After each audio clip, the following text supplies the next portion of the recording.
अस्सलाम वालेकुम स्टूडेंट्स। आज मैं आपको सबक नंबर 4 तराने हिंदी पढ़ाऊंगी। तो चलिए शुरू करते हैं। सारे जहां से अच्छा हिंदोस्तां हमारा, हम बुलबुलें हैं इसकी ये गुलसितां हमारा। गुर्बत में हो अगर हम रहता है दिल वतन में, समझो वहीं हमें भी दिल हो जहां हमारा। पर्वत वो सबसे ऊंचा हमसाया आसमां का, वो संतरी हमारा वो पासबा हमारा। गोदी में खेलती हैं उसकी हज़ारों नदियाँ, गुलशन है जिनके दम से रश्के जिना हमारा। ए आब रौद गंगा वो दिन है याद तुझको, उतरा तेरे किनारे जब कारवां हमारा। मज़हब नहीं सिखाता आपस में बैर रखना, हिंदी है हम वतन है हिंदोस्तां हमारा। कुछ बात है कि हस्ती मिट्टी नहीं हमारी, सदियों रहा है दुश्मन दौरे ज़मां हमारा।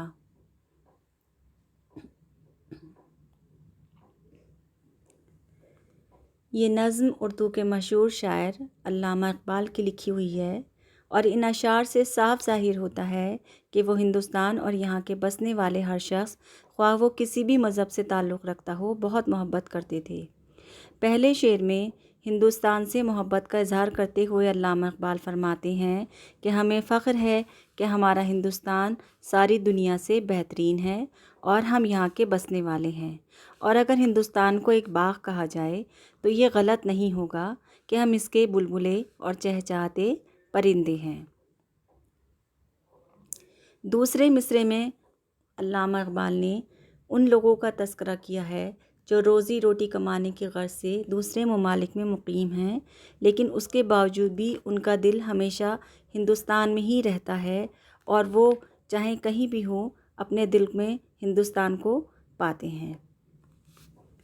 उसके बाद तीसरे शेर में वो फरमाते हैं कि हमारा हिंदुस्तान इंतहाई महफूज है क्योंकि हमारी सरहद पर हिमालय का पहाड़ी सिलसिला है जो आसमान की बुलंदियों को छू रहा है और वही पहाड़ हैं जो हमारी हिफाजत कर रहे हैं। इस मिसरे में अल्लामा इक़बाल कहते हैं कि हिंदुस्तान की सरज़मीन इतनी खूबसूरत है और यहाँ की नदियाँ इतनी अच्छी हैं और यहाँ के नज़ारे इतने हसीन हैं कि जन्नत भी इन पर रश्क करती है।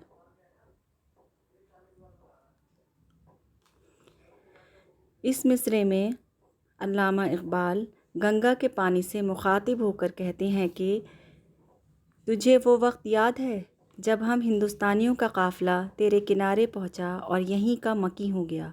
मकी मतलब यहीं पर बस गया।